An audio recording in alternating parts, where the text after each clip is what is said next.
एक बहुत ही प्यारे गांव में एक घर मीना का भी था। मीना यहाँ अपनी बेटी के साथ रहती थी। अरे आज मैं जा रही हूँ अपनी बहन को मिलने, तो ख्याल रखना बेटा घर का, दरवाजा खुला मत छोड़ना और बाबा को वक्त पे खाना भी दे देना। ये कहकर मीना दूसरे गांव की तरफ निकल खड़ी हुई। दूसरी तरफ दो ठग जो कि आज फसल चुराने आए थे, मत्तू और फत्तू, दो भाई चादर लिए फसल चोरी करने लगे। अचानक उनकी नज़र मीना पर पड़ी। फिर क्या था, दोनों ने फसल को छोड़कर मीना को लूटने का फैसला किया और उसके पीछे चल दिए। अभी उन्होंने आधा रास्ता ही जंगल का तय किया था कि बादल आ गए और ज़ोरों से बारिश शुरू हो गई। उन्होंने सामने एक छोटी सी झोंपड़ी में पनाह ले ली, जहाँ पर पहले ही मीना खड़ी थी। मत्तू के दिमाग में ख्याल आया कि लूटने से बेहतर है हम इसे बातों में लगाकर तरीके से ठग लें। अरे यहाँ तो बहन जी भी मौजूद हैं। अरे वाह वाह वाह वाह बहन जी, वक्त गुजारी के लिए हम एक दूसरे को कहानी क्यों ना सुना दें। अरे पहले मैं कहानी सुनाता हूँ, फिर आप सुनाना। सच ये है, जिसने दूसरे को झूठा कहा और उसकी कहानी को झूठ बोला वो हार जाएगा और उसे कोई अपने कीमती चीज दूसरे को देनी होगी। क्या कहती हैं? पहले मैं आपको कहानी सुनाता हूँ और फिर आप सुनाना, और अगर आप हार गई तो ये सोने के कंगन जो आपने पहने हुए हैं ना, ये आप हमें दे देना। मीना समझ गई कि ये दोनों ठग हैं और उसे ठगने आए हैं, मगर उस बेचारी के पास कोई रास्ता ना था, इसलिए उसने हामी भर ली। मत्तू ने पहले कहानी शुरू की। हमारे पास एक बकरी थी। वो बकरी आम बकरियों से बहुत अलग थी। वो बकरी सारा दिन दूध देती, इतना देती कि जमीन पर गिरना शुरू हो जाता। पूरा गांव बाल्टियां भर भर के ले जाता था। बकरी बातें भी करती थी और मेकअप भी करती थी। और सुनो, वो बकरी हमारे बच्चों को पढ़ाती भी थी। हमारे गांव में जितने भी बच्चे पढ़े हैं उसी बकरी ने पढ़ाए हैं। अभी कहाँ, अभी और सुनो।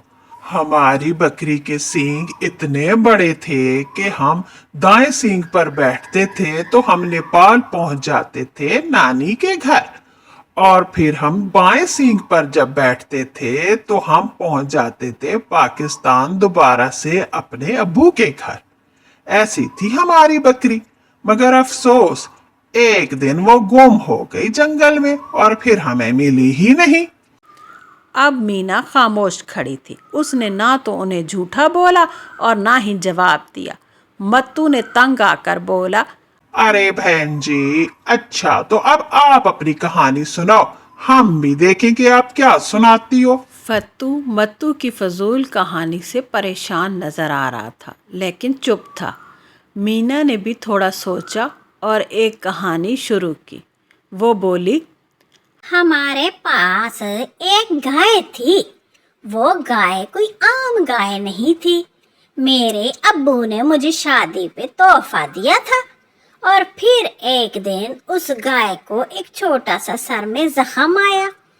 दूसरे दिन हमने देखा तो हमारी गाय के सर से एक पौधा निकल रहा था।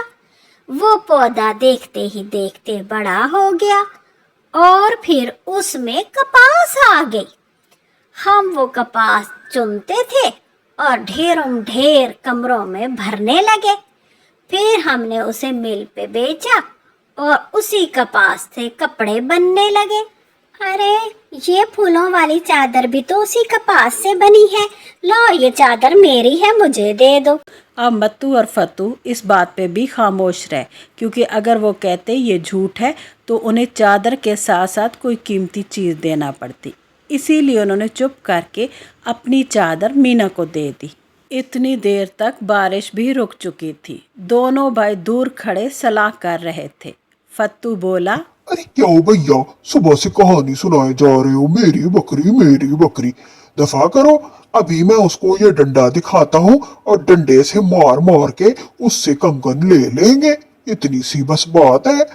अब दोनों भाइयों ने मीना को बुलाया और खूब धमकाया कि हमें कंगन देती हो یا تمہیں ماریں۔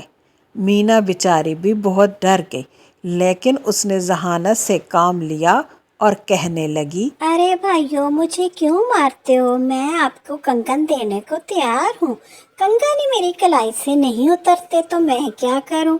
ہاں، یہ ہو سکتا ہے ہم کٹھے شہر چلتے ہیں اور وہاں جا کے میں سنار سے کنگن کٹوا لوں گی اور آپ لوگوں کو دے دوں گی۔ کنگن لو آپ کی مرضی، پیسے لو آپ کی مرضی، میں وہاں پہ بیچ بھی سکتی ہوں کنگن، لیکن مجھے مارنا نہیں۔ یہ سن کر متو کو بھی یہ آئیڈیا بہت پسند آیا کہ ہاں، کنگن سے بہتر ہے پیسے۔ ان دونوں بھائیوں نے وہاں کھڑے ہو کے صلاح کی اور پھر اس عورت کے ساتھ یعنی مینا کے ساتھ شہر پہنچ گئے۔ شہر آ کے وہ سنار کی دکان کے باہر کھڑے ہو گئے اور جیولری شاپ میں مینا اکیلے اندر چلی گئی۔ مینا نے دکان کے مالک کو کچھ ایسا کہا کہ وہ حیران رہ گیا۔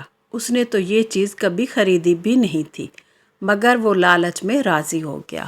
پھر مینا نے سودا طے کیا اور دکان کی کھڑکی میں آئی اور کہنے لگی، ارے بھائیوں، کیا ایک کو بیچنا ہے یا دو کو بیچنا ہے؟ ارے پاگل عورت، کہہ جو رہے ہیں کہ 2 کو بیچنا ہے تو پھر 2 کو بیچنا ہے نا، 1 کو کیسے بیچو گی؟